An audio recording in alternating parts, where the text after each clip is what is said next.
republic for which it stands, one nation, under God, indivisible, with liberty and justice for all.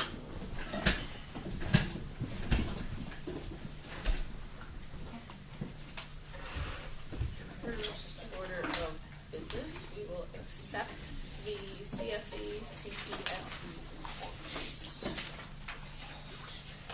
I know, sometimes it happens when you're reading and stuff like that.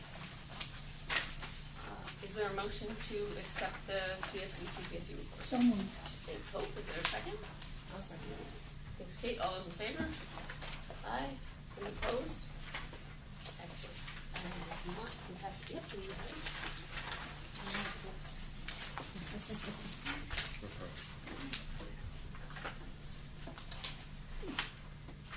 Next up are the minutes of the reorg meeting from 7/10.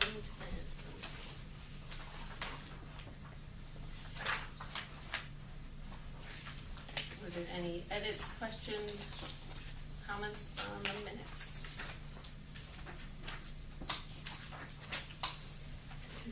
If none, is there a motion to approve the minutes? So moved. Thanks, Hope. Is there a second? Thanks, Craig. All those in favor? Aye. Any opposed? Carried. Then we have reports. Treasurer's reports.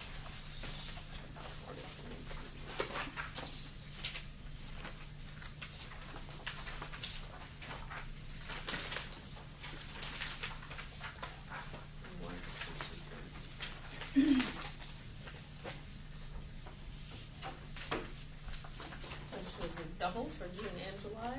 Double, yep. Were there any questions, concerns on the treasurer's report? And if not, is there a motion to approve? So moved. Hope is on it. Thank you, Hope. Is there a second? Take it. Thank you. All those in favor? Aye.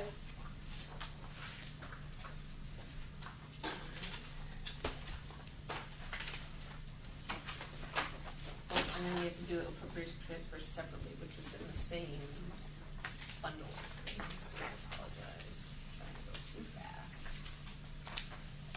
Is there a motion to approve the appropriation transfers? End of year balancing out things. Right, Chris? Yep. For June, yep. I'll motion. Is there a second? All those in favor? Aye. Any opposed?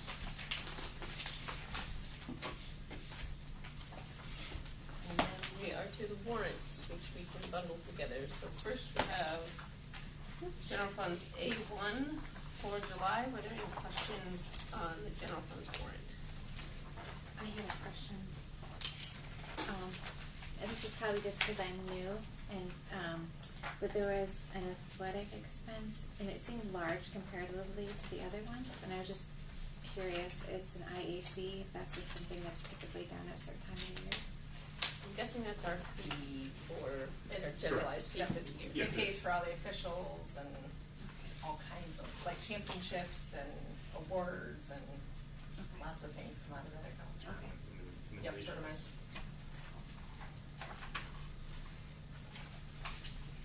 Yeah, sometimes those once a year fees are Or surprising. big, Yeah.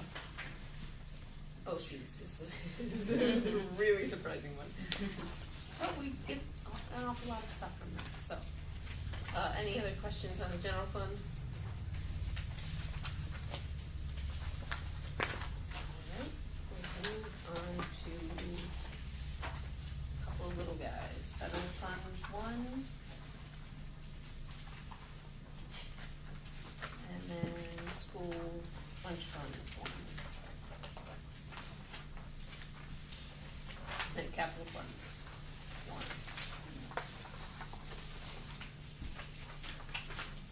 Is there a motion to approve all the warrants?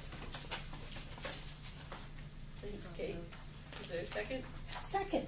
Oh, it's a Oh, race. give it to him. It's a race. I'll take it. All those in favor?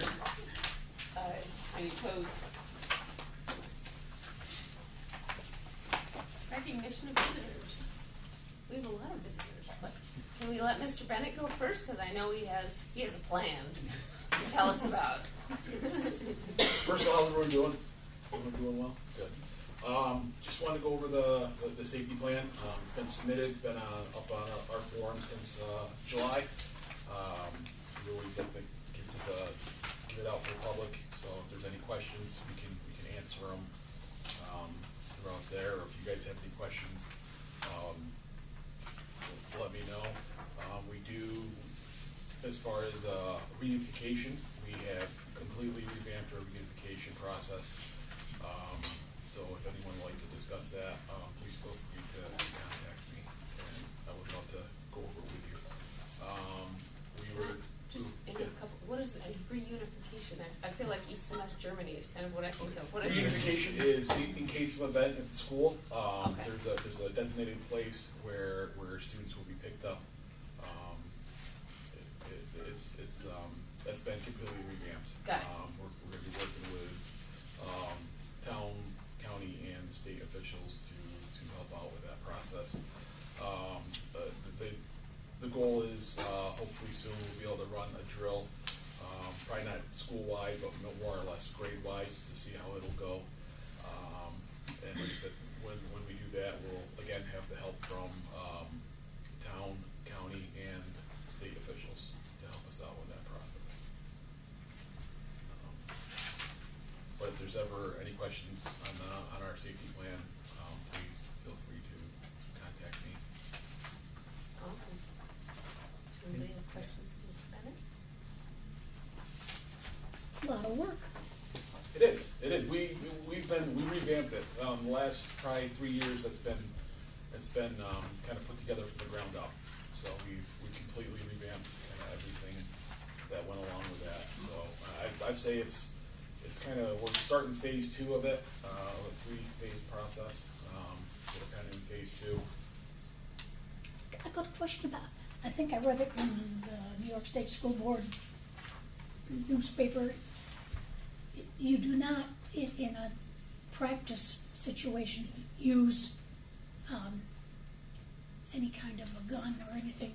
So that was part of the school board Yes. notification. Yes, that yes. You cannot, There's you cannot pretend No, and bring one out for kids. there has been districts who have brought in organizations that do use training tools that they're plastic, but the others have brought them in, but we have not. Well, I And think they can't anymore. Is that my understanding?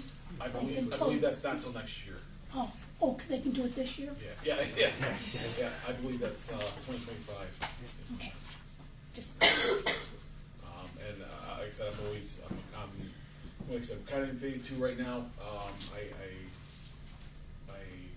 hopefully we can get kind of everything into place. I want to have, my goal is to have one of the better safety plans in the state, if not the best. That's the overall goal. go for it. Yeah, that's what we're shooting for. So, Good. if you ever have any questions or concerns, please contact me. I'd love to go over it with you. Fantastic. Thank you. All right, yeah. Thank you. Mr. Farley? I have some comments, but I'll save it for the end. Okay. Easy stuff. Okay. Good enough.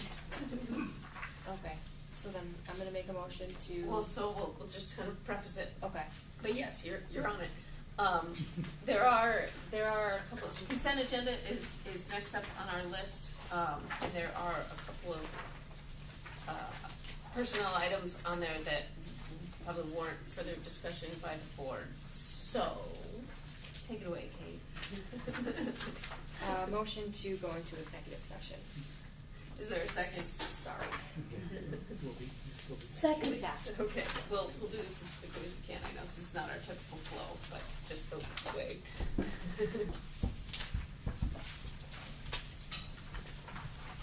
Is there a motion to approve the consent agenda? I believe, well, let me confirm. We confirmed that no items need to be pulled out separately, right? We're on Reading it. board with all, great. Okay, so now, Kate was mid-motion, excellent. Is there a second? Second. Thanks, Hope. All those in favor? Aye. Any opposed?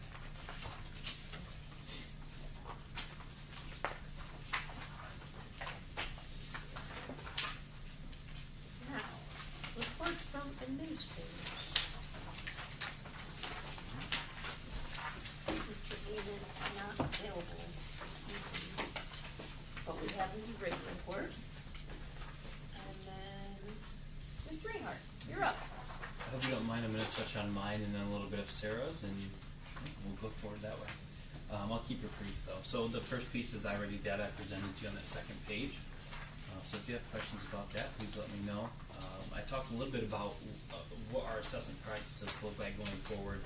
After looking at the data, after speaking with the Reading League, after working with Kim and Sarah and our grade level leads, we decided to take that approach that I noted there.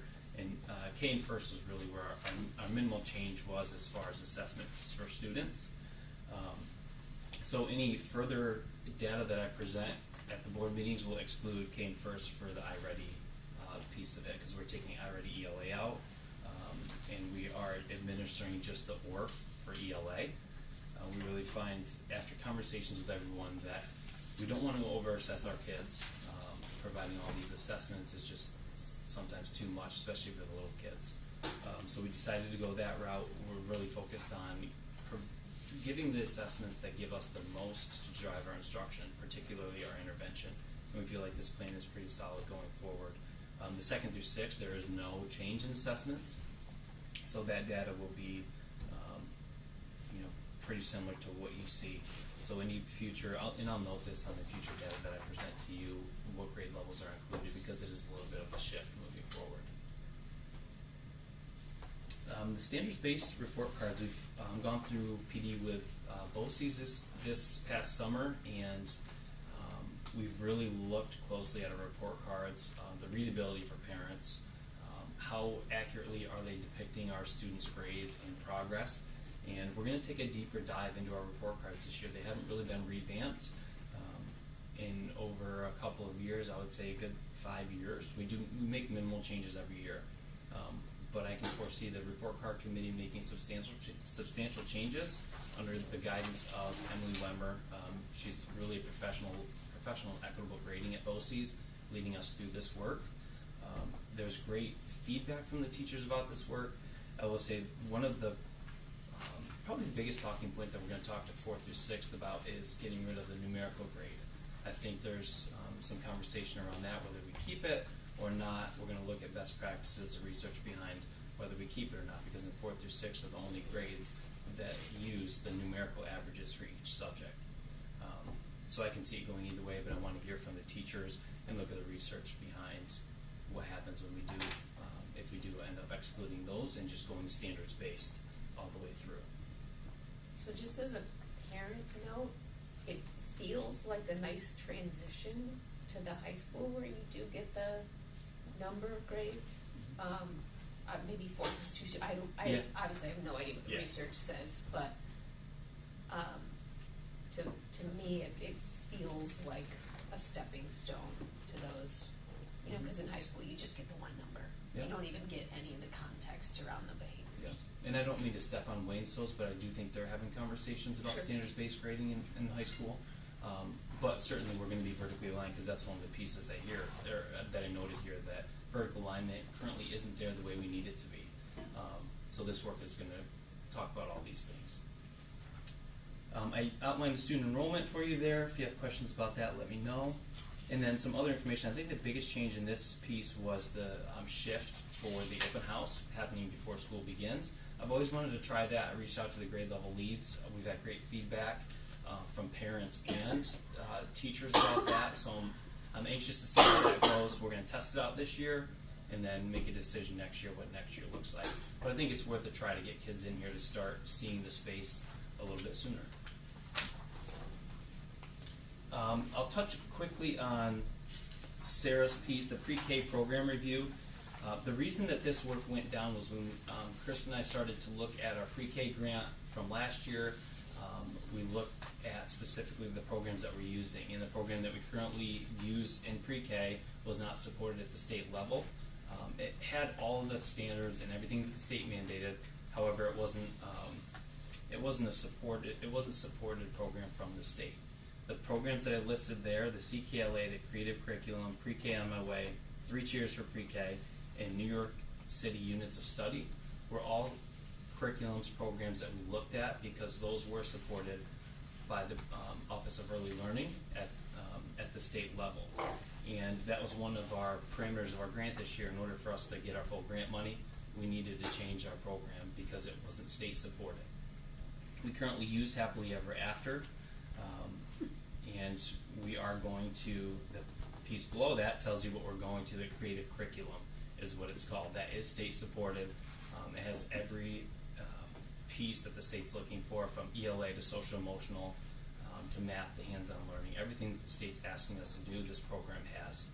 The teachers got together, reviewed that program, and everybody had high hopes for the program. It's a really solid program, and it works well. It works well with the science of reading at the pre-K level. We looked at the research behind best practices of pre-K and what programs need to offer, and we really feel like this is a solid contender. So is that like an off-the-shelf packaged curriculum that is purchased? Or Can how you does- elaborate on that? I'm not Well, sure. I remember like when we did all the reading work, there was a whole huge sort of investment in I forget, side by side and Yes. the part of that. So it is, I guess, I don't know if I can answer that. I mean, it's a program, a comprehensive program. It And is- you buy it from the publisher. Or Correct, whatever. yeah, that. yep, and that'll go through our pre-K grant that Chris and I are working through now. Thanks. The curriculum evaluation guide is something that we've used at the pre-K level to evaluate the programs. We've also done it with Super Kids and Side by Side. That last bullet is important on the first page. How we found that the Super Kids instruction aligned more with the science of reading after using that. We've had some conversations with teachers. We're going to start evaluating those programs this year to see how closely throughout this year that they are aligned to the science of reading. I wouldn't be surprised if we do go a different direction, but the time will tell with research and that committee looking into all the different programs that are out there. But with all this work with science of reading, we can't not look at our programs. So that's that piece. And then the piece she says, thank you there, but I also want to say to the board, thank you for supporting Sarah in her work and Holly's work in the district. That's going to be extremely beneficial to our student body and the progress that we're going to see here in the next couple of years as far as academics. So thank you. Thank you. Now up to Mr. Gelder. Right, so on the agenda, Mr. Gelder's, so we'll file his report. And then we have these. Oh, he was first. I'm struggling. See, I'm out of practice. So, because Pete did part of Sarah's. Yeah. So now, this is part. So, first, Mike has been doing a super job transitioning from athletic, or from me from athletic director to being athletic director. He's doing a super job, working hard, and it's going very smoothly. So thank you to Mike for all of that. So this summer, Sarah and I have been working with Pete, Jane, and Tim and working on building the RTI program for the high school so we can transition smoothly from what's happening already in the elementary school and building that program at the high school level. We're starting from base level, so we're really asking all those questions, what data are we going to use, what are we currently using. We've looked at the data that they had last year from the reading week. We've got that now in a spreadsheet so we can start analyzing the data. We're talking about what will the cycle be for collecting the data, who will be on that team that's going to look at the data, what will the team be that gets together to place the kids, and looking at all the different tiers. So there's lots of new stuff going on with that, but it's been exciting, fun to look at, honestly. I'm working on looking at all the 7 through 12 504 plans and getting those ready for teachers coming back in the fall. And then Denise and I met last week to talk about McKinney-Vento. And I helped her transition into it last year, and she just helped me transition back into it this year. So here we are. So all is well. Thank you. Did you change hats officially? Yeah. Yes. I believe so. I think so. Then we have Mrs. Ziegler's report. Ms. Pierce. You know, it's never not busy in the business office, but summer is our busiest time, and we've had, you know, our auditors in, we've been working in multiple years, we're working on closing out grants and starting new grants, and as Pete said, you know, we've been working on the UPK application, we're almost finished with that. We do have a lower than normal UPK enrollment. We have, I think, 36 slots in our UPK allotment, and we're about 26 children right now, so that will give us a reduced allocation. So we've been kind of really looking at how we can maximize that allocation to still support what we need to do for the program, including, you know, these this new creative curriculum program and staff, 2 teachers, 2 teaching assistants, or I'm sorry, teachers' aides, and how we normally, you know, staff and operate that UPK program. The other big grants that we're working on are our Title Consolidated application for our Title I, II, and IV. Typically, our Title I really focuses a lot of our funding towards the elementary school. We do fund 2 reading teachers, salaries, benefits. We fund outreach programs for the library in the elementary school for books K through 6. I believe children receive books as a series throughout the year. We do have part of our allocation that we have to set aside for our homeless students. We typically use that to supply needs that those students might have that are immediate. In the past, we've worked with Holly, we've bought sneakers, we've bought notebooks, we've bought backpacks, you know, those kinds of things. But that's an allocation that is required for us to set aside, along with some of our non-public schools that have Candor children, if those students are eligible, whether it's through that free and reduced lunch process or other eligibility, we have a funding allocation that goes to those private schools for interventions as well. Our Title IIA, we typically fund that mentoring, or portion of that mentoring program. The curriculum councils that you've heard Mrs. Nichols talk about throughout the year, those after-school meetings with teachers really looking at curriculum, those we write into that grant, and wherever we can write in opportunities for professional development, whether it's in district or whether it's some of those conferences that our teachers attend. And the Title IV grant, typically we fund the TCIS training. I believe we had a class of 18, does anybody know, 18 staff members that completed the TCIS training this summer.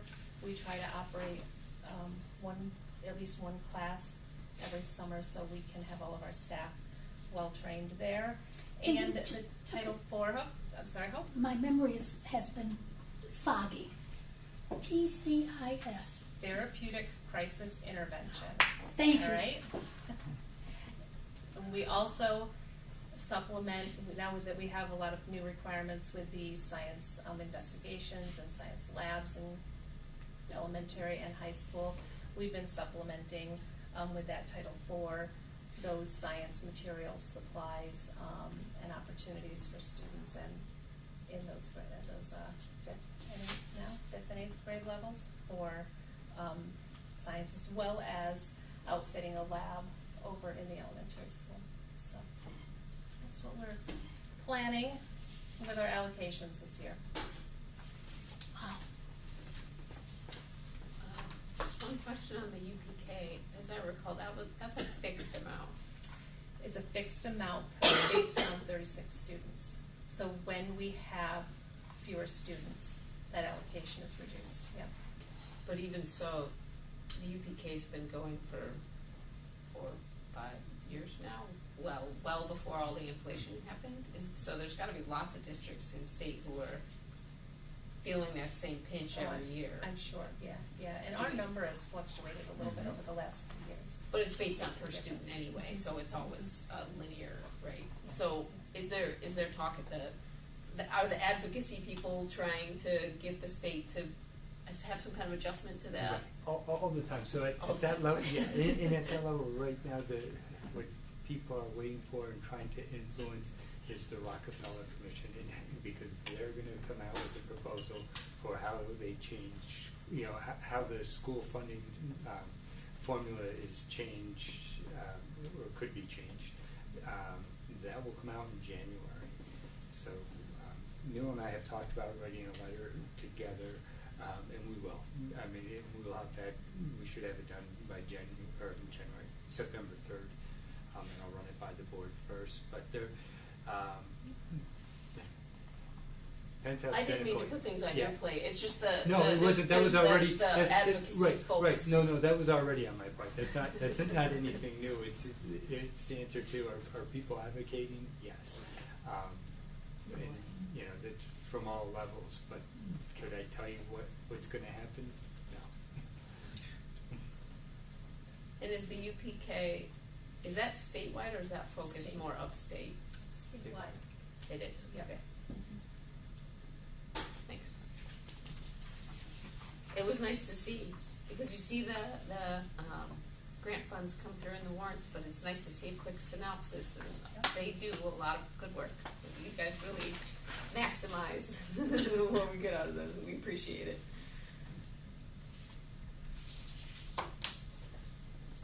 It would be, so how is this gonna work? Are you gonna have like a sub-report under Wayne typically, or is Wayne gonna report athletics? I'm gonna, I guess, my understanding is I'm gonna report my stuff to Wayne and then he will present it in his Okay, report. cool, just wanted to make sure, so we're up to Mr. Sutterby then. Okay. So, as Chris said, the summertime is very busy in the business office. It's also very busy in the curriculum office, and those two things affect the entire administrative team and so many teachers. It's a busy place in the summer. I want to start with the administrative retreat. Retreat's kind of a misleading word because what we do is sequester ourselves so we can be really focused for 2 days as a team. This year was as productive as any, and I want to give a special thanks to both Kim and Chris, where everybody did their part, both preparing and participating in those days. Those 2 days, Kim and Chris took the lead on just setting up the agenda, setting up the different exercises that we would go through and in the topics, and I appreciate it.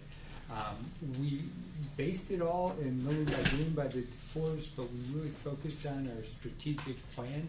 I know we've been working on this for a long time, and it's time for it to be done, and it is. We have a working draft with the mission, vision, and core values spelled out by the board. We did that together, and they're in my board report, because after tonight, unless the board wants to make any last comments or changes, I'm going to put those up on the website, and we're going to start using and promoting those. The next step, though, is to get everybody on board.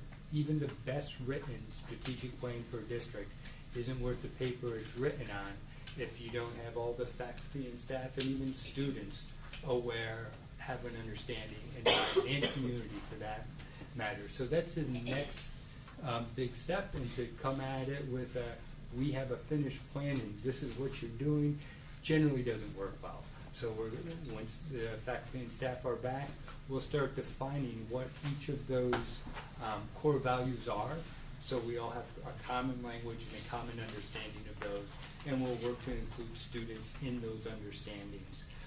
And then there's the logistical part about how you really implement this every day. And that's where the quote, it actually is from the book Learning by Doing. Well, it was in there. It's from Ralph Waldo Emerson, and it's paraphrased. It's basically your actions speak louder than your words. It kept coming back time and time again over those 2 days that not only do we have to know exactly what the community expects, what to ask for, how to ask for it, how to make sure everybody understands and is involved in the decision making, but we have to live it every day, and that's what you'll see in this coming year, and we'll refine the plan even further. The next thing I put in my report was, I don't know if there are any questions on that before I move on. Next in the report, I was going to talk a little bit about where we are with our capital project. So I'll just keep rolling. And we're in a pretty good place. Between the weather and needing a little more time for the sprinkler system in the field as they were putting in the drainage system. The track's a little behind. I think last time I reported, the site crew of Smith & Smith was a little ahead. Now they fell just a little behind. The track won't be resurfaced by September 8th, but we wouldn't be running on it anyway. We can't use the field anyway. They'll be back on track in plenty of time. Where last time I reported I was more concerned with the roofing company. They're finishing up the elementary school. They should be finished tomorrow other than some finishing details. And they've already started on the high school, junior, senior high building, and they're back on track. So we should be in great shape. And as I reported before, the hallway outside of our auditorium will happen later. And nothing, no big snags to report. I'm in good shape there too.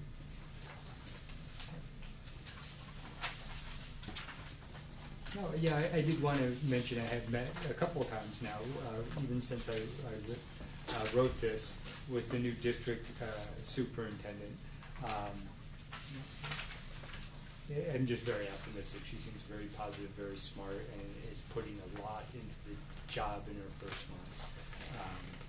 And then, do want to talk a little bit about the Board of Education workshop that's on the agenda for October 3rd.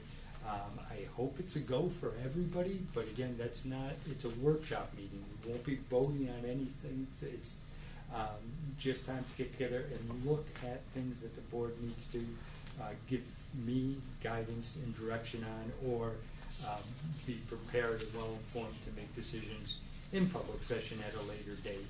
And this one will focus on our policy, and we will have Cindy from Erie One BOCES joining us virtually, and she is a public policy attorney, works for Erie One BOCES, so we buy into that service, and she'll give us some guidance.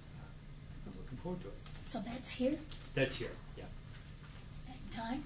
5:30? Oh, it does say so, sorry. That's it.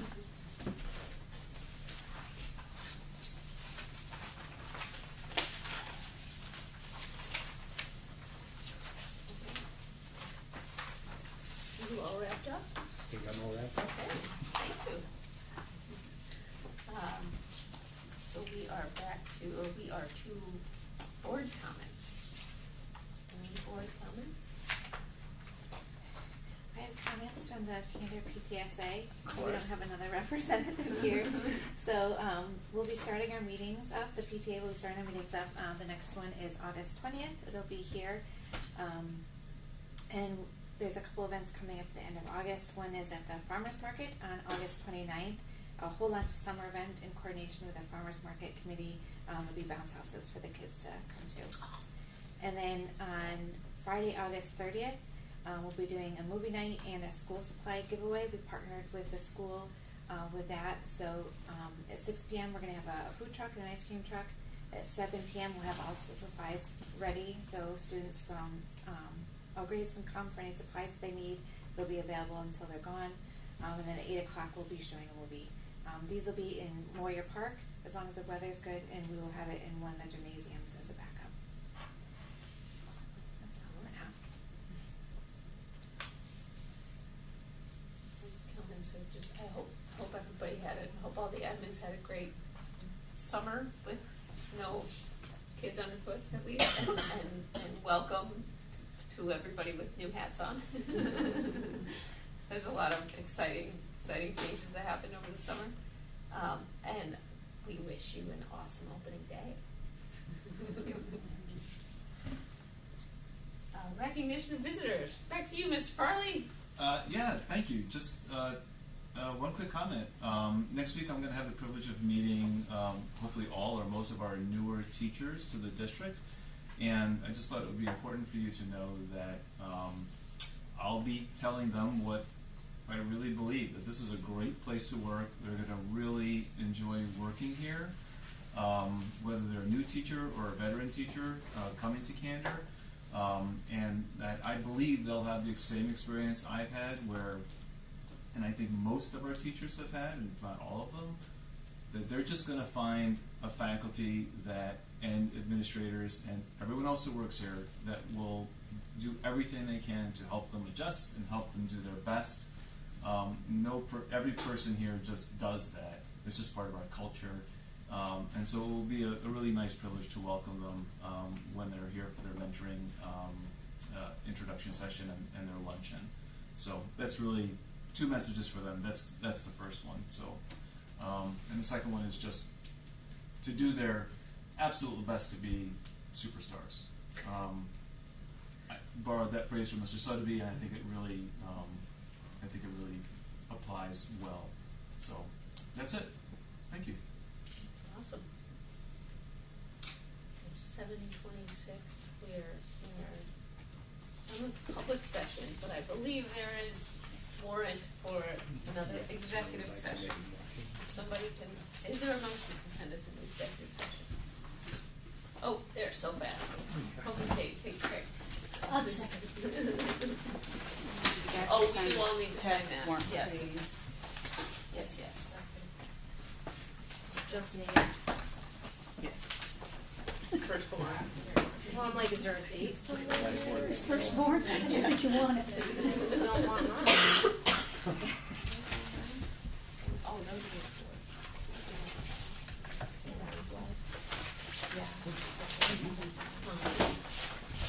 You don't know how to behave if you're in a full table.